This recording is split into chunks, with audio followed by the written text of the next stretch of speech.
right, we should be ready to get started. So welcome David Sackris to Lance Independent.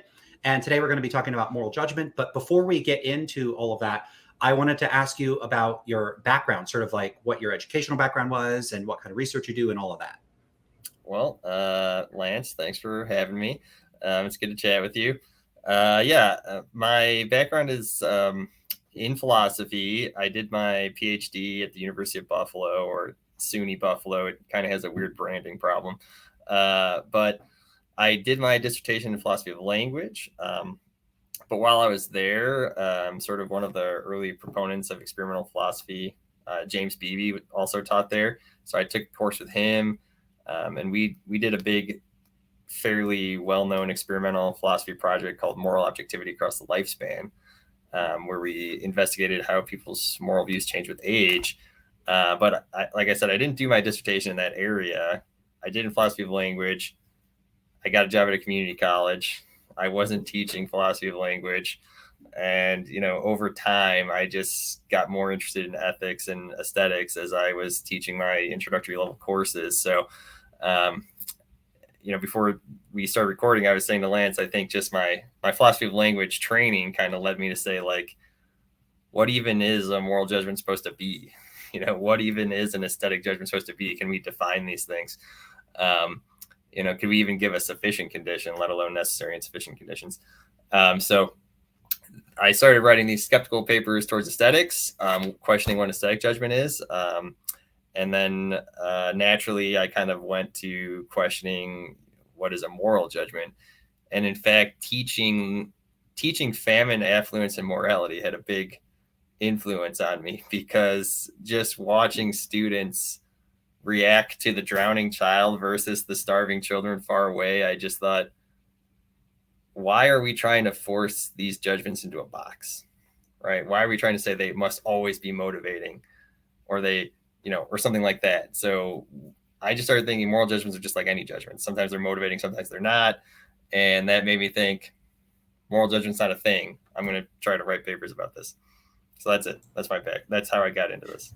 Awesome. Okay. Yeah. So I just had run across this paper, but one of the things that I thought was really funny when you were telling me that you did philosophy of language and then you ended up in moral psychology is my own trajectory is that I just finished up my dissertation in moral psychology. And then right as I'm coming out of that, you spend years and years doing dissertation research and then writing it and all that stuff. And then I started getting super interested in language stuff. And so now I'm getting interested in language. And so it's like we're doing like a reverse. It's a pretty funny thing for me to notice that. Yeah, I came across, and maybe you've seen this, The Language Game by Morton Christensen and Nick Chater. And then Chater also has a book called The Mind is Flat. Have you seen any of that stuff? It's more like language cognition stuff. I'm familiar with like language game ideas and that sort of stuff. I haven't read that particular work. No. Yeah, it's almost like someone took like sort of a Wittgenstein inspired view of language and then sort of updated it with like 21st century empirical research on language. So they start with a quote from Wittgenstein. So it was like really cool for me. And now I'm getting really into the language stuff. So I like that reversal. I think that's really cool. But so before we talk about this paper, you also mentioned aesthetics. Would that be something that you wanted to do? Because like, I'm curious about what you have to say about that, because I'm guessing there's going to be a close parallel that at least I'll be really sympathetic to with the issues with aesthetics when we move over to discussing morality. Yeah, so my first publication when I was in grad school was actually in aesthetics, where I attacked this well-known view called it's like a categories type view, this Kendall Walton view, where he says like, to properly appreciate something, you have to understand it in the right category. So to appreciate a Cubist piece as a Cubist piece, to fully appreciate a Cubist work of art, let's say, you have to interpret it as a Cubist style painting, right? And that's the idea. The idea is like, well, if you tried to interpret it as just like a classic portrait, it wouldn't look good. You have to interpret it in the style of Cubism. And that's how you fully appreciate a work of art. And so a lot of people were also applying this view to wine.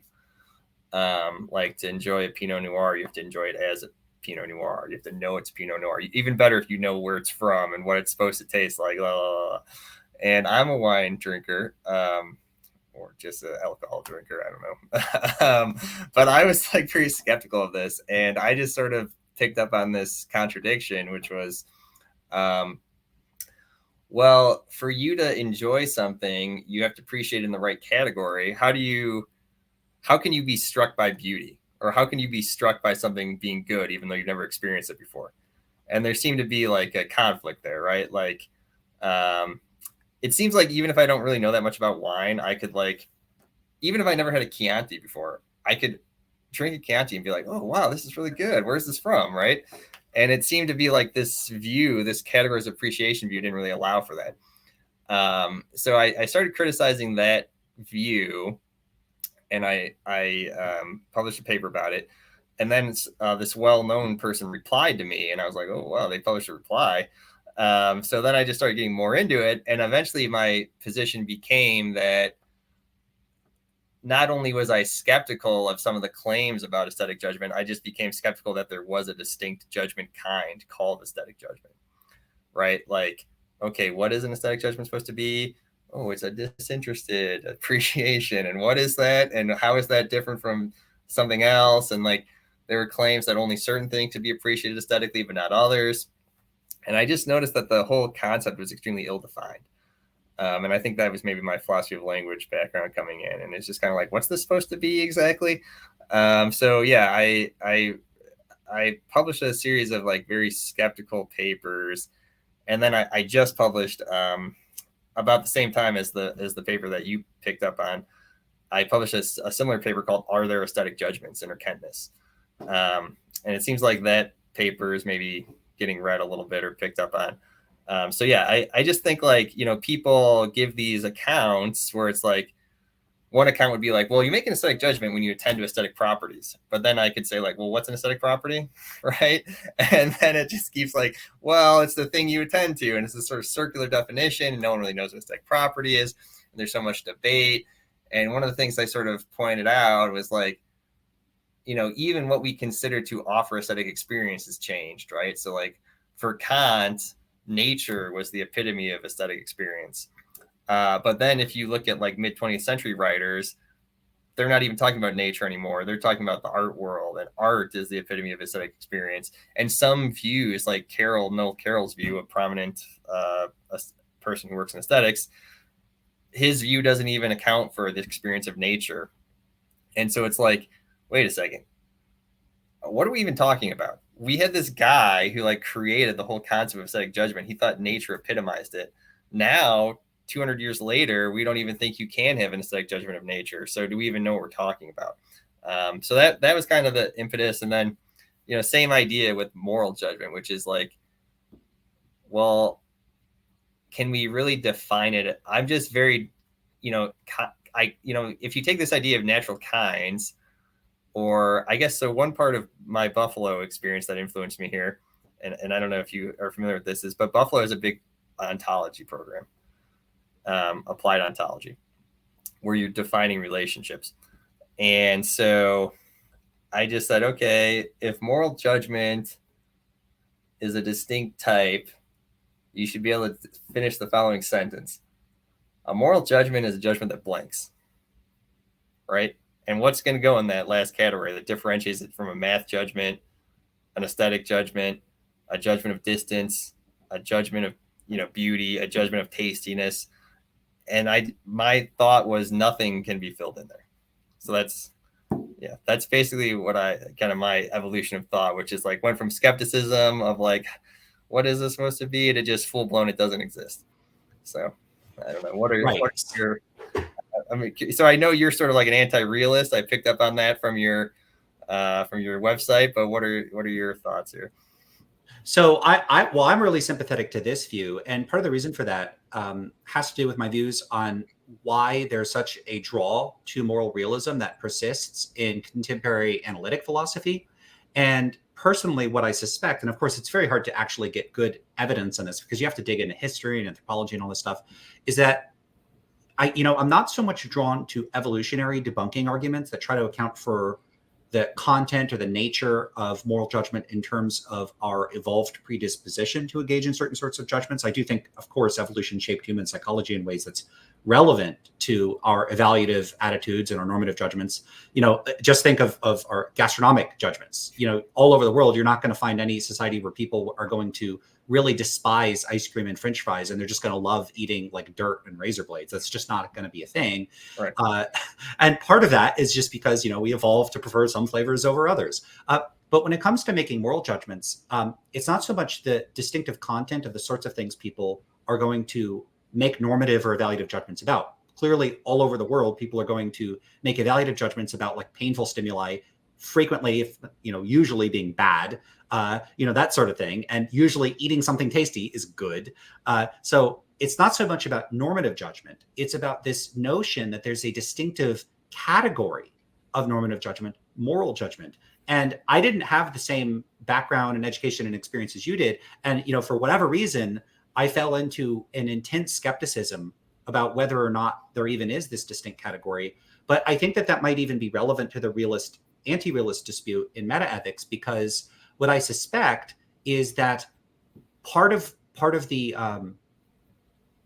sort of residual inclination to believe or act as, or like to function as if there were this distinct category, I think is a legacy of particular types of like contingent features of the cultural legacy of Western philosophy. I think it had this huge injection of a monotheistic sort of Manichaean division between good and evil, like this cosmic distinction that's very categorical, discrete, good, bad, and you see these sort of cultural motifs everywhere, like Star Wars. You have the dark side, so that whole thing, I think is a sort of recapitulation of this underlying cultural legacy of drawing this categorical distinction.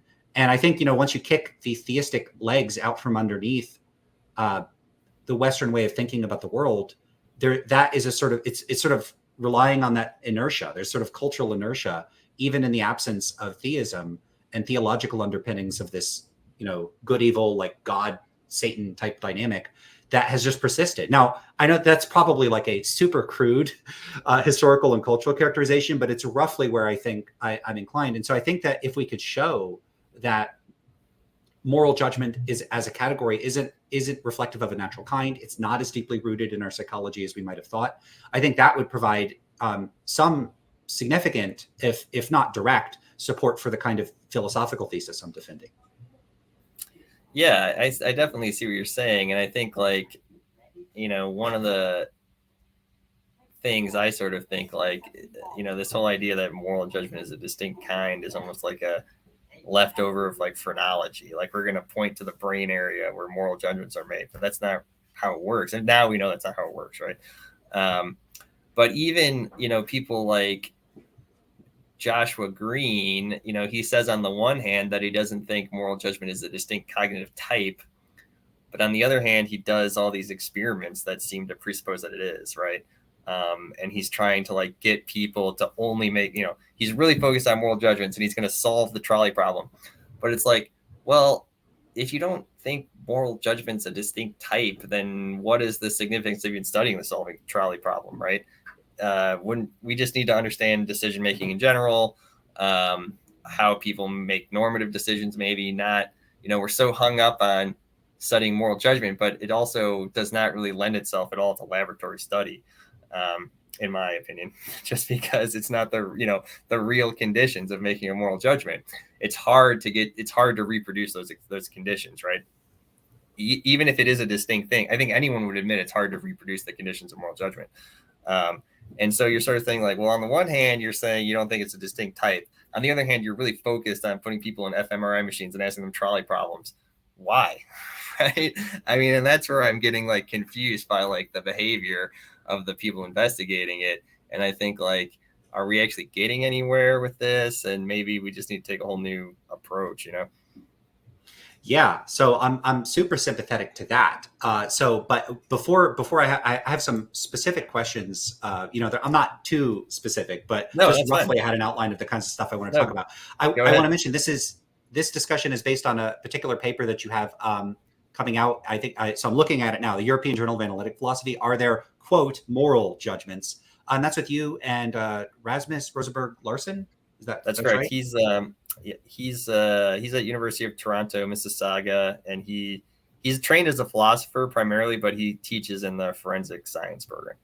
Cool. Okay, so I will put a link to the paper in the description. Maybe I'll put it in the comments and pin it. Maybe that'll be easier to find.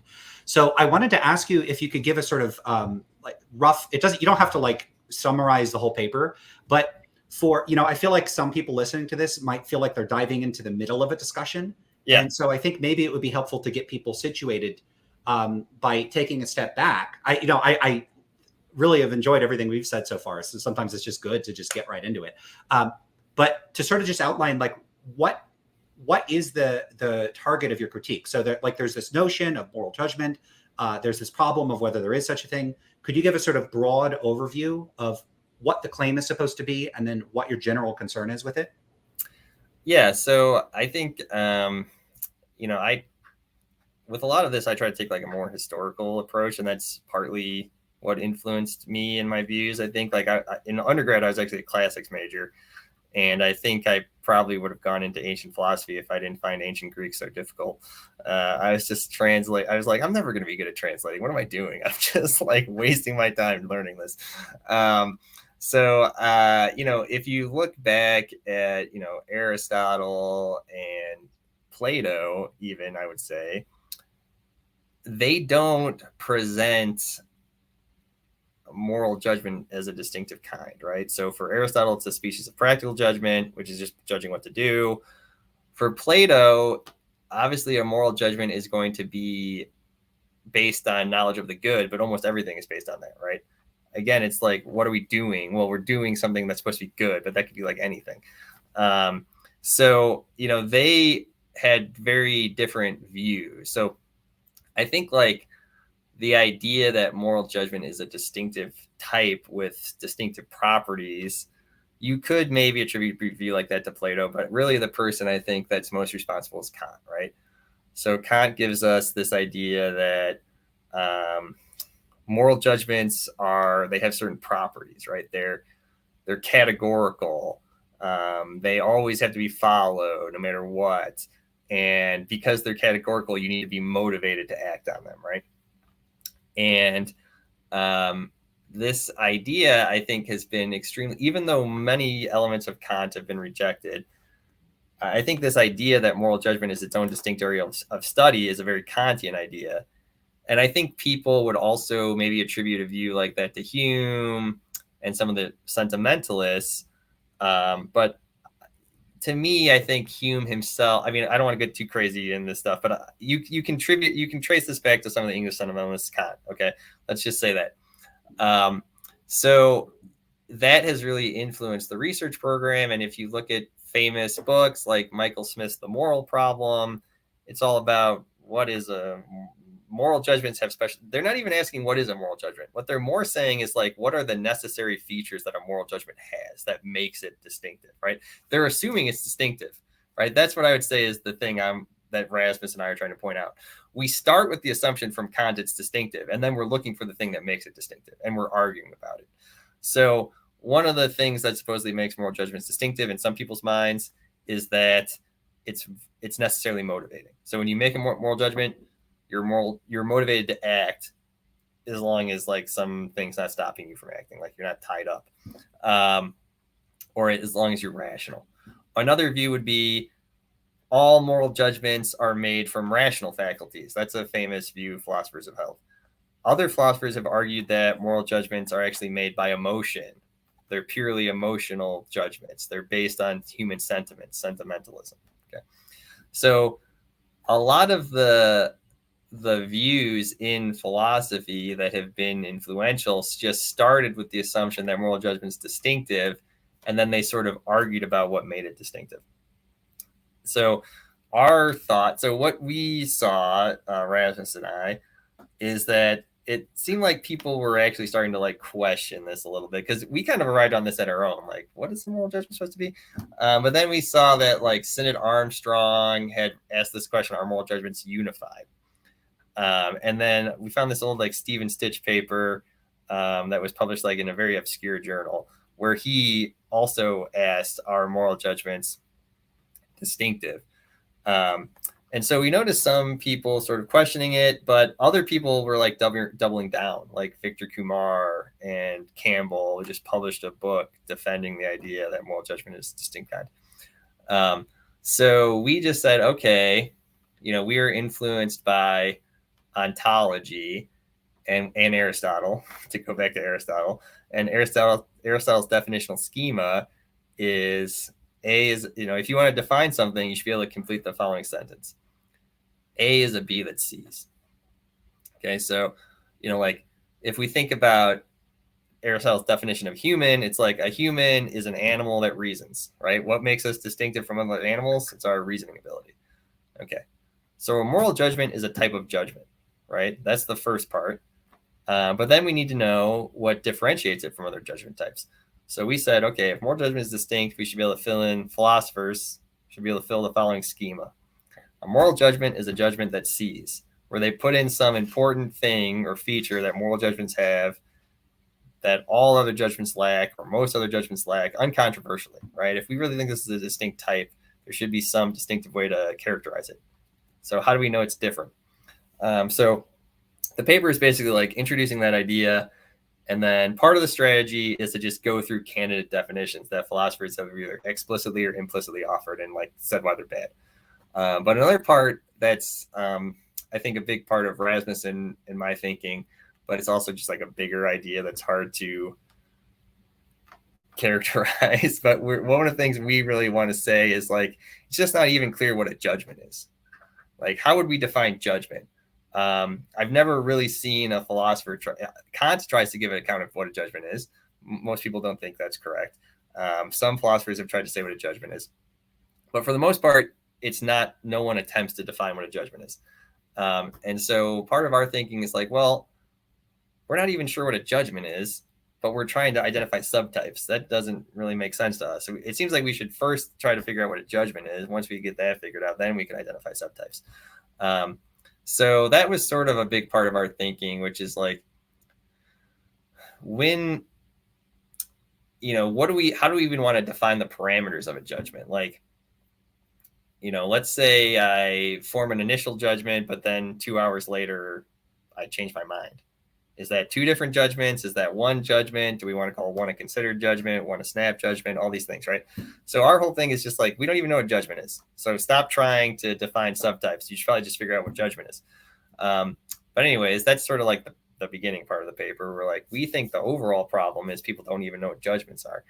But let's put that aside. Let's look at how people have actually tried to define moral judgment, and then we're just kind of like going to say they're bad. So we go through like, oh, well, people have tried to define moral judgment by its content. That's a pretty common like 20th century move. Even like Jesse Prince says something like that. Michael Smith, that's his whole book. I mean, that's a very famous book in philosophy, The Moral Problem. He's a very well-known philosopher teaching at Princeton. And I think if you asked people, philosophers, they'd say something like, well, moral judgments are judgments about moral acts. But as you said earlier, Lance, it seems like anything can be moralized in all these different human cultures, right? So can we really define it in terms of acts? If anything could be moralized, it doesn't really seem like that's like our whole point too is, and this is going back to ontology and definitional schemas, we don't usually define things by their content. That's like a weird way to define things. So in the paper, we give like the analogy, like, we don't define like sexual attraction in terms of objects people could be attracted to, because people could be attracted to anything in theory, right?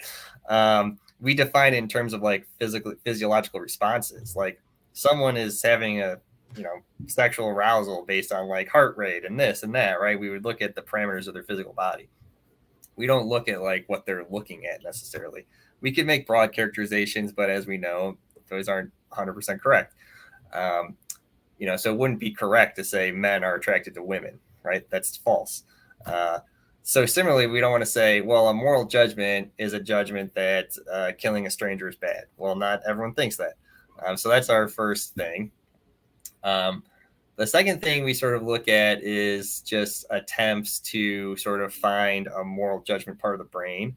And that hasn't been successful. So as of right now, most people working in cognitive science do not think there's like a center of the brain that makes moral judgments. So again, we're saying like, well, okay, there's not like a specific brain region responsible for this. It looks like moral judgment is just what we call a moral judgment from a brain perspective isn't that different from like liking and disliking in terms of what's going on in the brain. You can't necessarily distinguish a moral judgment from saying I like ice cream by just looking at the brain. That's a simplification of what we actually say in the paper, but that's what I'm going to say right now for the sake of keeping it short. And then finally, we sort of, a big role in philosophy has been this like moral conventional distinction, and this guy Victor Kumar and his co-author Campbell try to distinguish moral judgments from non-moral judgments using this idea that moral judgments have certain necessary conceptual features. So they're conceived as overriding, meaning like we think they're more important than other judgment types. We treat them more objectively, and I gotta look at the paper. We treat them more objectively, and then there's two other things. But basically, what we do in the paper is we just give like counterexamples. Like by this guy's theory, it's too inclusive. It counts things as moral judgments which aren't, and then also it's actually exclusive. It would categorize things as not moral judgments, even though we tend to think that they are.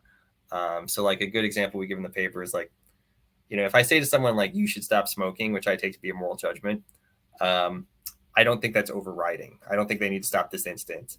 And I'm just saying like, yeah, you should think about doing this, right? So we just try to give counterexamples. And then we pretty much attack the moral conventional distinction and the research around it, saying like it has a lot to do with the question framing. I could teach my son to never touch the stove. So I have kids. So actually, a lot of my thinking about this is influenced by kids. So a lot of the moral conventional distinction is like based on like research on kids. Like, if the teacher told you, Bobby, that it was okay to hit Sally, would that make it okay? Bobby would say no, right? And this is supposed to indicate, well, that's because Bobby thinks that this is a moral violation. It's not conventional. It doesn't depend on what the teacher says. But my thought is like, if the teacher said to Bobby that it was okay to touch a hot stove, he still probably wouldn't do it, right? Because I've said to him, never touch a hot stove, right? So that doesn't make touching a hot stove a moral issue. It just means he's been taught to never do it, no matter what, right? And so that's sort of what we're getting at, which is like, this moral conventional distinction is not that deep. We can't make a kind distinction using that. And I think that's probably the more interesting thing we say in the paper. Campbell and Kumar, whatever, we don't think their arguments are great, but it's an interesting book.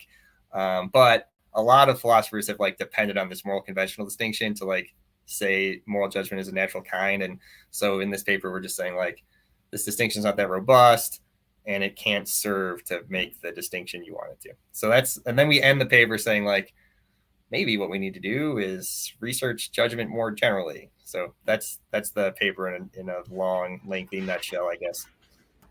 That's awesome. Okay, so there's so many things I could start with. So with going off of that, yeah. So one of the things with the moral conventional distinction is I have seen philosophers appeal to this, but my understanding is that even early on, there were some hints that like or hope that this would be some sort of like pan-cultural predisposition that emerged early in life, but I've never had the impression that that's held up to empirical scrutiny very well. You might find populations where if you take a rather narrow cluster of paradigmatic moral issues like hitting people, pulling hair, not stealing, not refusing to share toys, it is weirdly, because I've looked at the items, weirdly all centered on things that would happen on a playground or for like very young children.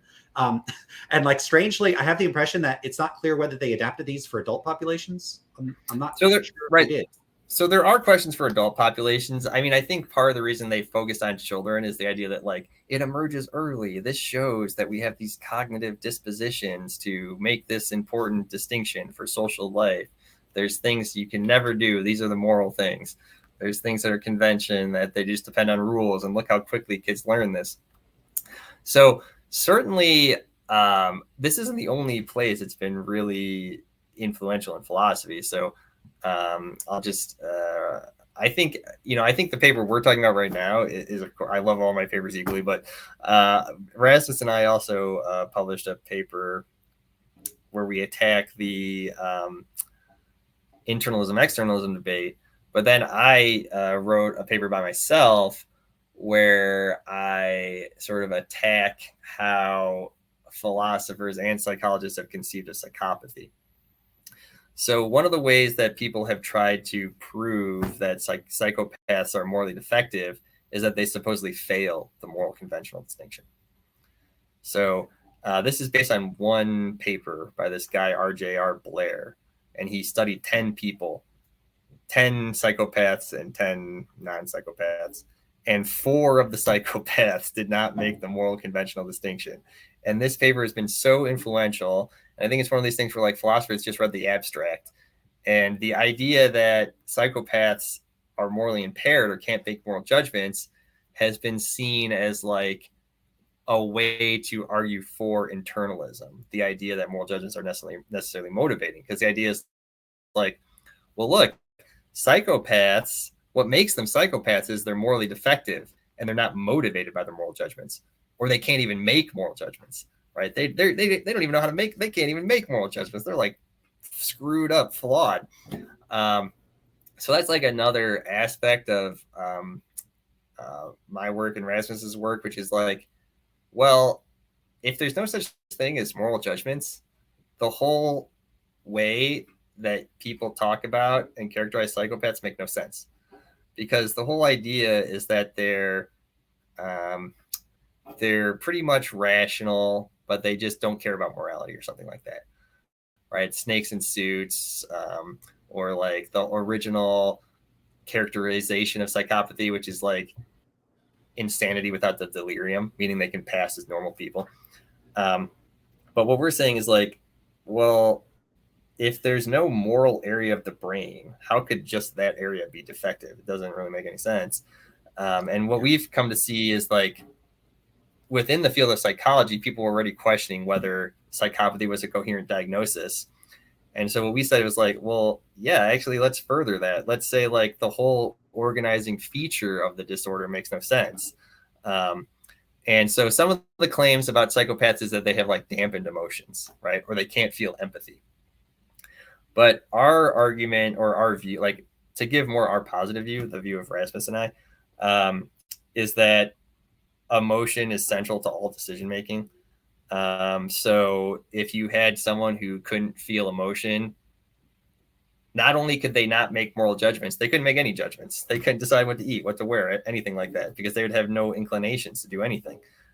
So we've also sort of used our sort of skepticism about moral judgment to sort of not only attack the way philosophers have talked about psychopaths and reject that, but also sort of say like, maybe the whole idea of psychopathy is sort of like incoherent.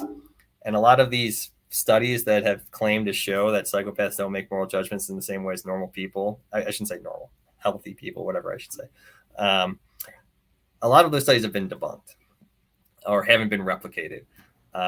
So that's another thing, that we started to think about. So like, I think like rejecting moral judgment is a distinct kind. Actually, it serves like can have like explanatory dividends. So that's kind of what we're trying to show now.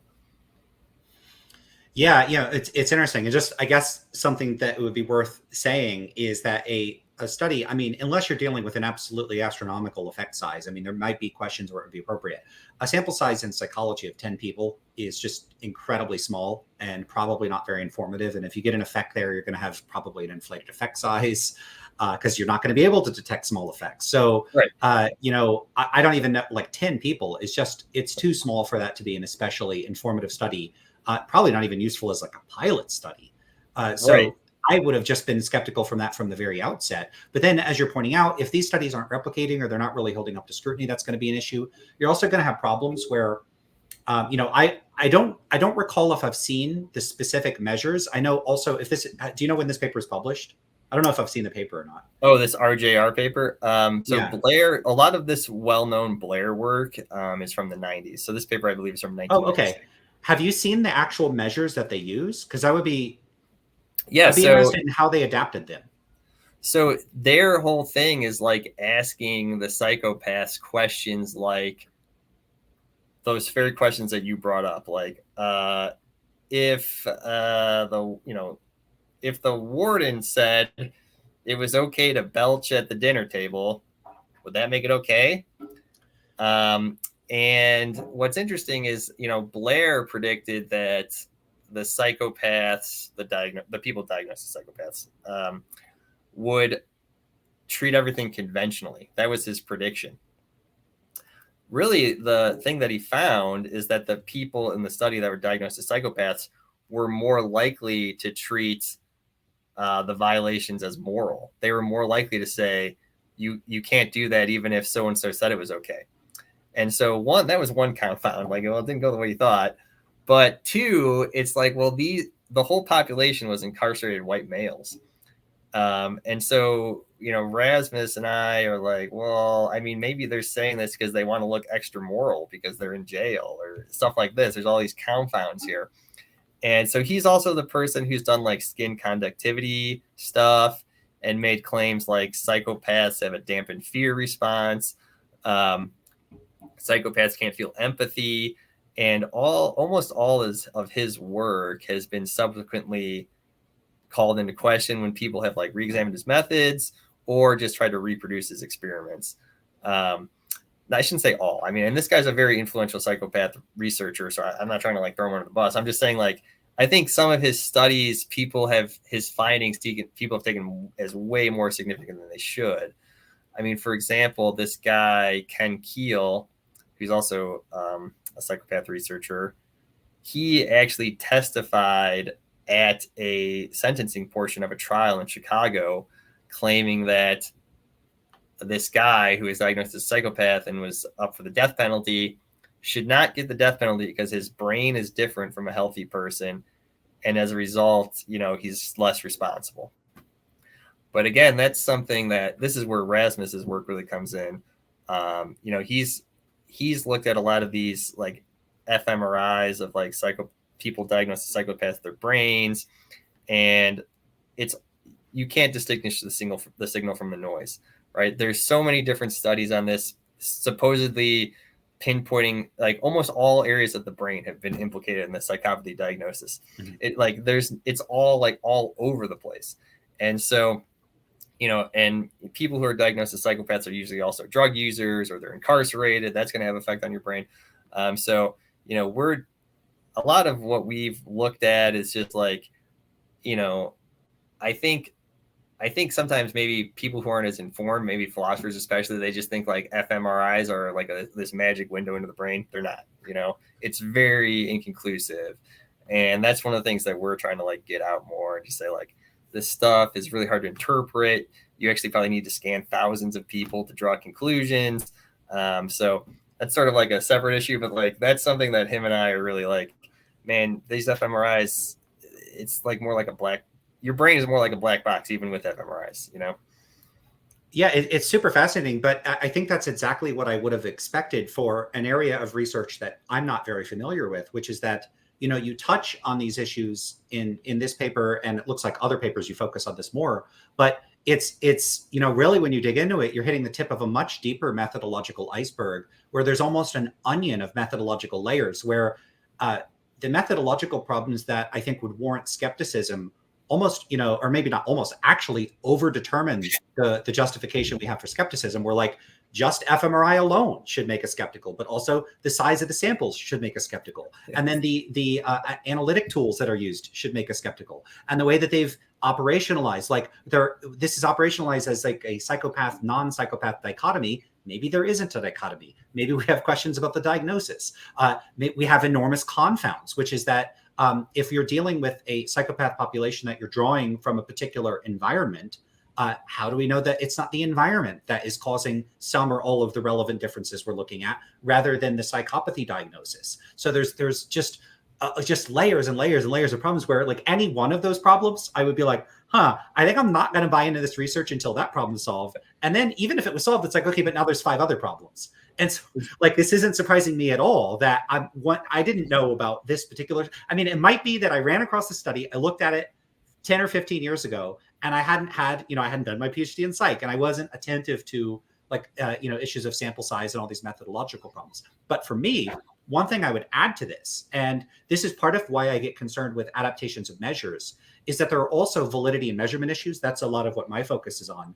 And so, if you take a measure, I don't know how much work was done to validate the moral conventional task, but it's not a typical survey style questionnaire, like with like a Likert scale and that sort of thing. And so I don't know exactly what that would look like, but there are big problems where if you take a particular measure that was designed for a particular population, and especially if this could be a problem even for, one population, like people in California versus people in New York, you could have an issue in principle. But when you're adapting a measure from a population for children where you need to adjust the language, and then you're adapting that for an adult population, even if you had really good, well-validated techniques and stuff that you do, there's already problems with validation as well. So factor analysis, predictive validity, face validity, like even if you're looking at all the sort of normal checks you do for validity, there are serious concerns with whether those are sufficient to have a valid measure. But if you're going to then take the items in a measure, change the items, and test it in a new population, even if you had good evidence of validity, you've just made 2 major changes. And now with that new population, you're no longer in a position to say that that you have a valid measure.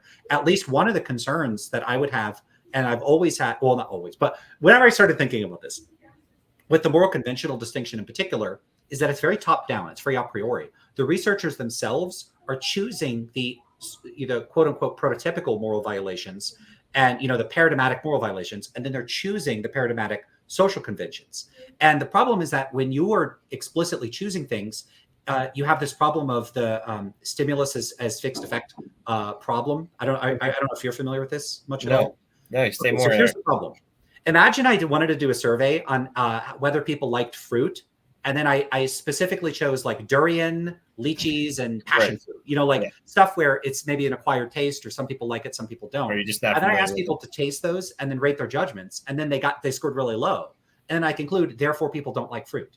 That would be a ridiculous thing, because durian and passion fruit are not representative of the domain or the category of fruit.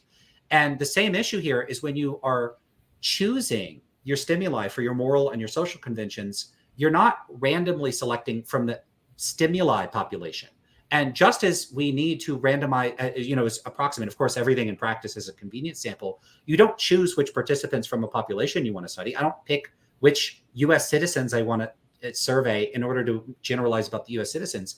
If you're picking your moral issues and your social conventional issues, if you imagine the sort of conceptual space of all moral issues and all social conventions, you're not randomly selecting. And so now it's not clear whether the items that you chose are representative of the domain. And if you actually used more representative moral issues and more representative social conventions, you may or may not get the same results that they find. In other words, you could, in principle, I'm not saying that the researchers did this, cherry pick precisely the items that you would expect to exhibit the pattern and downplay items that wouldn't exhibit the pattern, even if you would consider them on a priori grounds characteristic of the respective domains.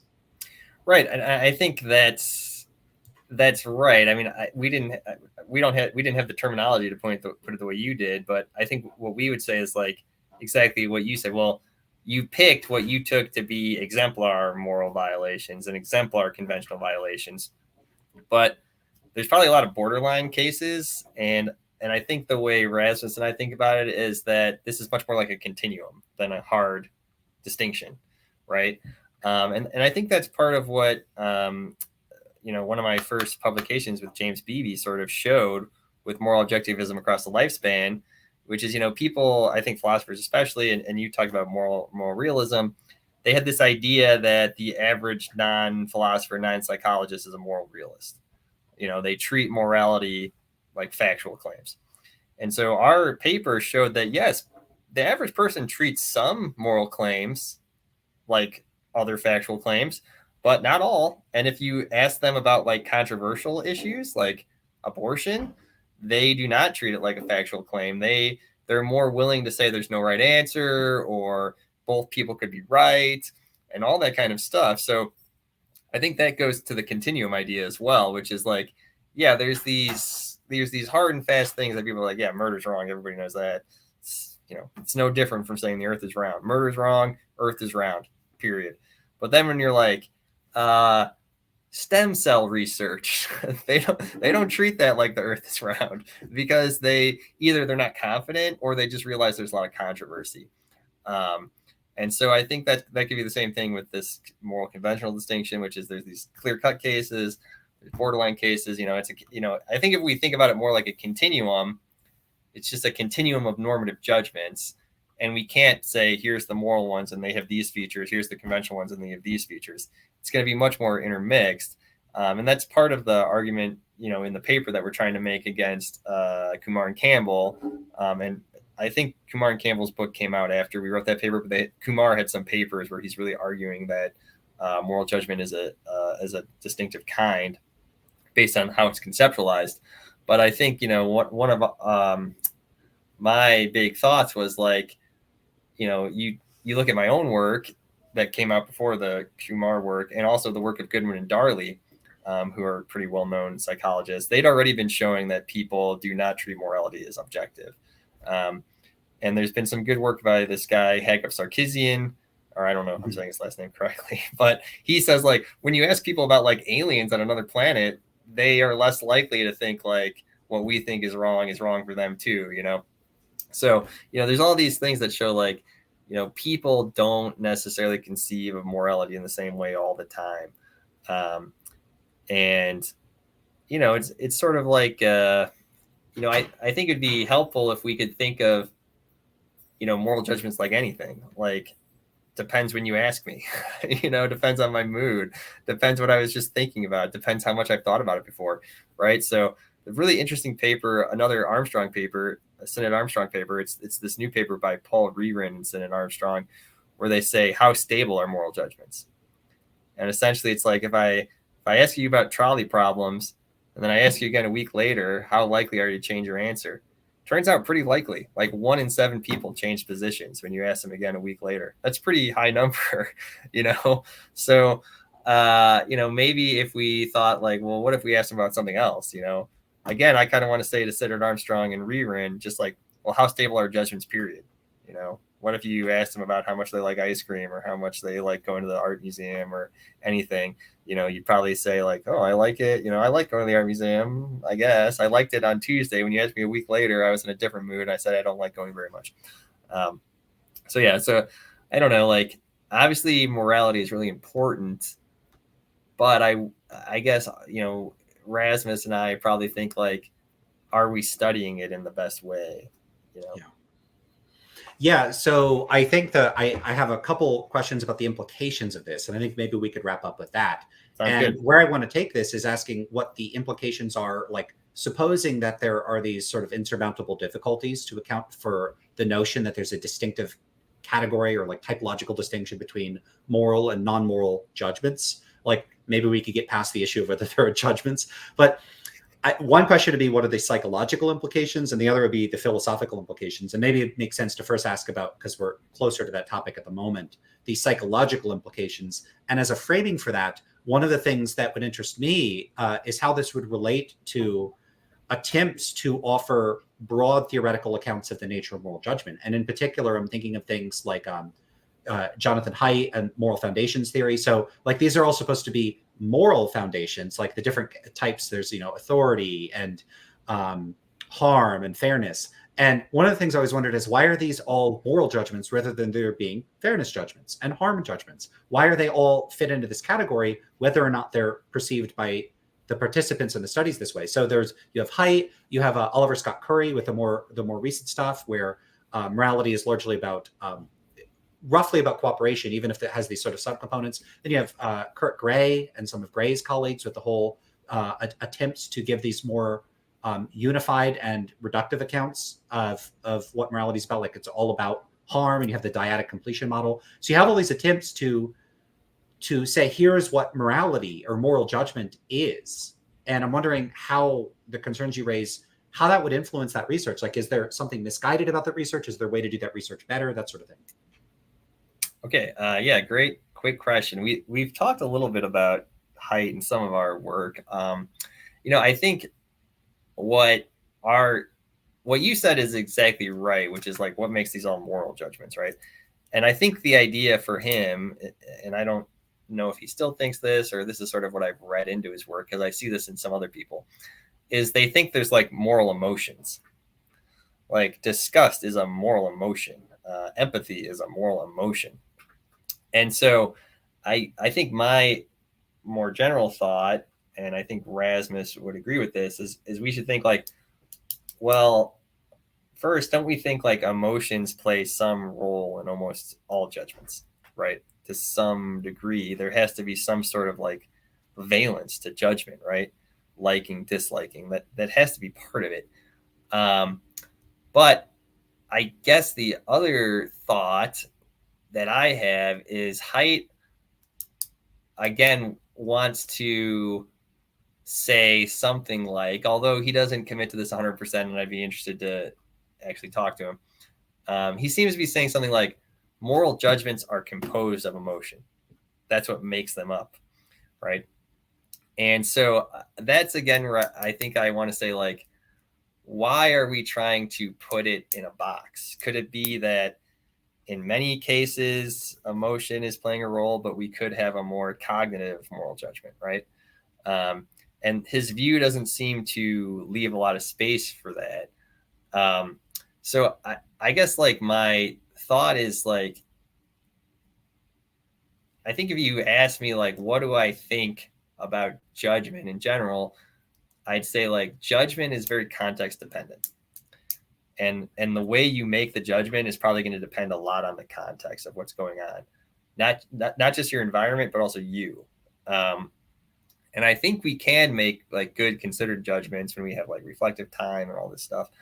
But I guess like the thing I want to say about height is like, one, what makes these moral emotions and not just emotions? And then two, could it be that emotion is just part of decision making?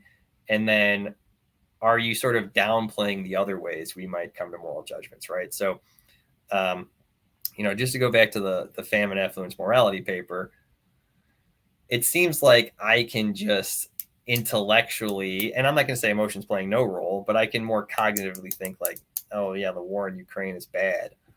All these people are dying is bad. Well, I'm not involved in that. I'm not. And this has a lot to do with the context. Because I'm so far removed, I'm not having a strong arousal, right?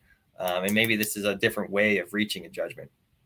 So I guess like what I want to say to height, and I don't know Oliver Scott Kerr. I wrote down his name, and the gray person, I haven't read his work either, or her work, their work, just to be as inclusive as possible. I want to say the same thing. Like, don't put moral judgment in like a box. Don't put moral judgment in the corner, in the sense that it doesn't have to be all emotion, right? So, like just thinking about like the different ways we in our own lives experience ourselves coming to conclusions, right? So it may be that we immediately know what to do. It may be that we have to think about it for a long time to come to a conclusion. It may be that we just have like a bad feeling about something, and that's why we don't want to do it. So I guess my thought is, let's just think about all the different ways we come to judgments. Why can't we come to moral judgments in all those same ways? So if that makes sense as an answer, I guess. I don't know if it does. Yeah, to me, yeah, sure. And then finally, what I'm curious about is whether or not, and to what extent there might be philosophical implications. Like, let's say that, not that anything ever goes this smoothly in philosophy, but let's say you present the like this paper at a few philosophy conferences, and just everyone in the audience is like, we're convinced, we're all on board.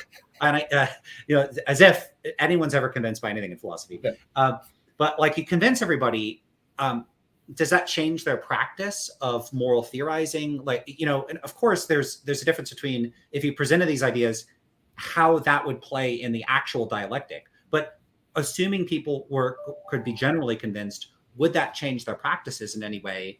And if so, in what way? Good. So I think the first thing it could change is like what I see, and this is where like most philosophers are going to like attack me or reject what I'm saying. Although I would say I've been much more rejected from the aesthetics community than the moral community. The first thing I would say is like, stop trying to say that moral judgments are all made of emotions or they're all made of reason. Just stop that. Why are we dichotomizing? Let's just consider the possibility that some moral judgments are based on emotion and some moral judgments are based on reasoning. Let's just go with that. Let's start there. Further, stop trying to do this internalism, externalism debate. And some of the debates that assume moral judgment is different from other types would dissolve. So that would be, in my mind, progress. We're not having these debates anymore. In terms of like for normative considerations, philosophers could still go ahead and say moral judgment should always be made using reason, even if it turns out they're sometimes made using emotion, sometimes not. So in many ways, the normative person could say what you're saying doesn't matter. But I think the thing that I think could be a good normative implication is that,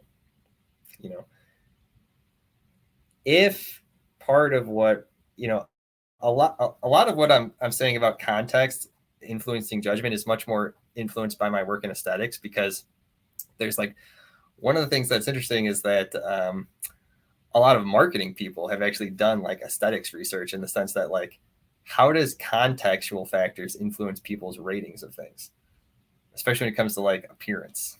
So, and guess what? It plays a huge role. You think you're making a judgment based on this factor. Actually, this other factor is really influencing you. So I want to bring that thinking to moral judgment and say, like, you think that you're making this moral judgment based on this factor. You can't actually be sure about that. So I guess like I would want to strike a more skeptical tone. I'm actually working on a paper right now. I feel like I'm a little behind the game on this because I sort of was late to the dual process theory party. But Joshua Green is like using dual process to like reach these normative conclusions. But what I want to say is like, when I look at research into moral judgment, what I see is reasons to be skeptical about our ability to know what to do. Because what I see is that all these confounds, we don't really know what people are responding to. We can ask the same person the same question in different circumstances and they'll give a different answer. It depends on people's mood. Trolley problem answers are highly influenced by gender. So what I see, and maybe this is like a negative thing to say to end on, but it's not that I'm skeptical about our ability to know that murder is wrong or anything like that. I'm not skeptical about that. I'm skeptical in our ability to like gain like if I'm Joshua Green, I think like I can look at fMRI machines and figure out how to solve the trolley problem. I don't think that. I look at the fMRI data and I become even more skeptical that we're going to make any progress. Like I see more reason to think we don't know what the answer is, not that we do. So I guess that's my philosophical conclusion, which is like, the more I look at empirical research into moral judgment, the more skeptical I become. So it's don't be so quick. I guess I'm writing a paper right now that I'm tentatively titling like Socratic modesty, because if you remember the Euthyphro, it's famous for the Euthyphro dilemma, but the dialogue starts because Socrates is surprised Euthyphro is so confident in his judgment that he should prosecute his own father, right? Like, how can you be so sure about that? And so I want to take the same tact, like, hey, wait a second. All this research shouldn't make us more sure. It should make us less sure. So that's where I'm at right now. Do you think philosophers are subject to the same contextual factors, or is philosophical training somehow able to transcend the cultural sensitivity, or not cultural, contextual sensitivities? I think that, for 99, me included, it's very hard to not be susceptible to contextual influences, especially when you're facing a problem you've never seen before. I think it's less a problem for people who are like lawyers and judges who are like explicitly comparing cases and trying to find similarities and dissimilarities. I think it's less of a concern because they're saying like they're looking for specific kinds of factors to base their judgment on. But I think for the heat of the moment decision making, I'm not sure that many people are capable, myself included, of overcoming maybe what we would call irrelevant factors. And then, but again, as you mentioned, I think like even we're relying on a lot of a priori intuitions when we're deciding what's relevant and irrelevant. And so I also think there's some merit to saying like, we're going to have these a priori intuitions that are maybe independent of experience, and that's fine, but they're not necessarily guiding your judgment when you're making a judgment. You know, you might think they are. Yeah. But Yeah. So like one of my concerns about, because, you know, my background's in social psychology for the most part. So the contextual factors have always been a salient consideration for me since I've really started with this research. But, you know, one of the things that makes me wonder about when I think back to the way philosophers do things is that, you know, people often make this remark that I'm going to put on my philosopher hat, or I'm going to put on my engineering hat, or put on my mathematician hat. I think there's something to that, is that you're entering a mode of thought that has a distinctive, like a whole, you're rendering salient a whole cluster of norms and ways of thinking and schemas. And you're like saying, I'm going to switch on that mode. And in a certain sense, maybe cognitively you are. Right. And one of the things that worries me about philosophers and the way that they go about doing what they're doing is that they might, like just on armchair grounds alone, presume that putting on the philosopher's cap, that the judgments you make in that mode of thought have some sort of normative superiority over judgments you would make outside that mode of thought. And so then when you sit down in the armchair, or you're sitting in the lounge at the philosophy department, working through your moral beliefs, that should be the guiding factor. If you get into reflective equilibrium and you need to decide, do I want to drop this commitment or that commitment? You drop this one. Well, you're in philosopher mode. So that's the one you should drop.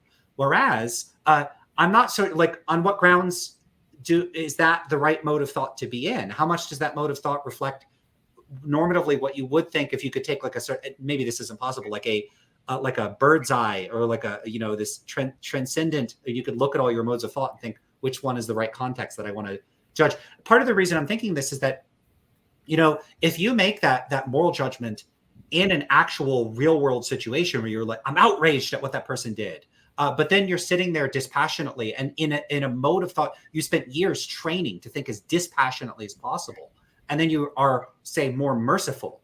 Is that normatively what you really should favor on reflection? Because maybe you've trained yourself into an emotion suppressing mode of thinking that actually is impairing precisely what on reflection, were you not trained in that mode, you would have thought. And, you know, you compare to like food or music, you know, a person that's like improvising on stage, playing music, the decisions, the judgments you make in that, you're in the mode, you know, I'm playing music, I'm going to improvise, and you come up with brilliant, beautiful music. But if you were sitting dispassionately in your office thinking about music, it might be literally impossible to come up with good music. You might do a really bad job. So maybe there's something about those the passions we feel in real world contexts that actually it's not a bug, it's a feature of those contexts, and we wouldn't want to remove them. I don't know. It's just a thought that I had when you're mentioning this that worries me about the philosophical mode of thought. I don't know. Do you have any thoughts on that? I know that's pretty random. No. And, you know, a lot of what you're saying is what I've been thinking about this summer. You know, I had a friend say to me, you know, the wine always tastes better at the winery. You buy a bottle, you bring it home, it doesn't taste as good. Well, why is that? Because you're in a good mood. You're wine tasting. You're happy. You're with friends. Of course, the wine tastes great at the winery, right? It's all about this influence, and that's good. It's good if you enjoy it more at the winery, right? Okay, you take it home, it doesn't taste as good. Well, what are you gonna do? But you know what? You had a great time, and that's what context is all about, right? And it's the same thing with like Joshua Green, Peter Singer. They're saying like, there's no morally relevant differences between the original trolley problem where you pull a switch and the trolley problem where you have to push a person onto the track to stop the train. It's like, okay, then you go ahead and push them. Are you really going to do it? You're saying right here in your office that you should push the person to save 5. But would any person in that situation actually act in that way? And they're going to say, probably not, but that's bad. I would say, probably not, and that's good, right? I mean, we have a strong aversion to pushing people to their death.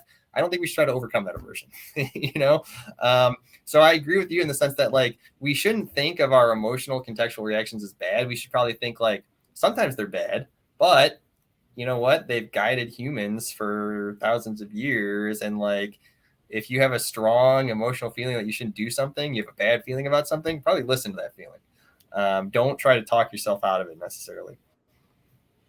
I didn't even think about that particular issue, but that is a good point. I would imagine that there are contexts where suppressing your emotion is a good thing. Maybe if you're a surgeon and the person on the operating table is someone you know, it's good to say, I don't care. I'm in surgeon mode. This is a stranger. I'm here to do my job, in order to suppress the anxiety and the fear. But then there's other contexts where the fact that you know who the person is like essential to it being like a human experience. Like, imagine you're going to a wedding of your best friend or something, and you're like, I am going to treat this like it's any random wedding of a what? Why would you do that? That's bizarre. And so emotion suppression is going to be context specific, like whether we would judge it reflectively to be good or bad. And yeah, this is one of those cases where I don't want to be the sort of person that is readily able to kill people to save other lives, not because I necessarily think it's wrong to kill one person to save other lives, but because the sort of consequences of having the kind of the capacity to easily become that dispassionate, I'm not so sure I would like the kind of person I would be and the overall set of actions I would engage in if I were to do that. Okay, maybe in some weird context that save a bunch of lives, and then maybe in some other context, I would be a callous jerk and do something awful. I don't like those emotional, that repugnance we feel is, like, you could say in a certain sense, not that I'm not a teleologist, but like it's there for a reason. What I really mean is it's there in a way that on reflection, I'm happy it's there. Right. I mean, there's a famous Bernard Williams criticism of utilitarianism where it's like, on utility, your happiness is no more important than any others. And it's like, let's say you have to choose between, like, saving your spouse and saving a stranger. And Bernard Williams is like, the man who contemplates whether it's okay to save his wife, in Bernard Williams' case, and his wife over a stranger has had one thought too many. It's like, yeah. Your wife. It's your wife. So I think that's right. It's like, I shouldn't push someone to their death. I just shouldn't, even if it's going to save 10 people, 11 people. Now, maybe if it's 100 people, I should do it, but I just shouldn't do it. Right. Cool. Okay. I don't want to get on a tangent exploring. That's probably good. Yeah. We'll stop there maybe.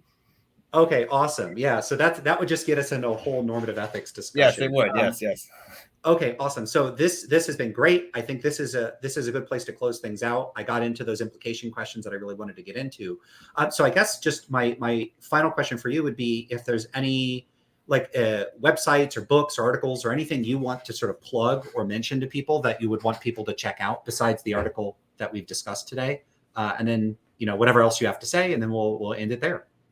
Sure. I guess, like, probably the thing that the person might be most interested in, it's like people always get interested when I start talking about psychopathy. So I do have a paper in philosophical psychology called The Disunity of Moral Judgment, Implications for the Study of Psychopathy.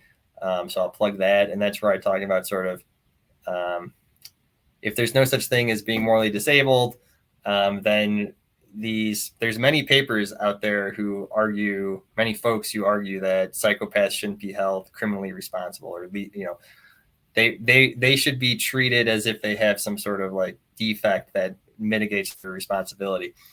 I'm arguing that, at this point in time, there's absolutely no evidence for thinking that. So I think people might find that, like, psychopathy is a sexy subject. So if that sounds interesting to people, check that out. And then I'm probably most well known for my papers on wine, in terms of, like, the average non-philosopher. I've had some interesting, like, just random emails where people are like, I read your paper on wine and I'm going to disagree with you. So probably my most interesting paper in that respect is called What Jancis Robinson Didn't Know May Have Helped Her. So Jancis Robinson is a famous wine writer, one of the most famous. And so I have a little. It's kind of a fun paper. It's long, but I think if you like wine, you might find it interesting. So if you have time, check that out. Awesome. Okay, I didn't even know about that. I just looked up the paper. This looks really cool. I had no idea about the wine stuff, so I'm going to check that out. Okay. I'll put a link to those in the description so people will have an easy time finding them. Okay, so thanks so much. I'm going to go to the outro video, and again, thanks for being here. Thanks for having me.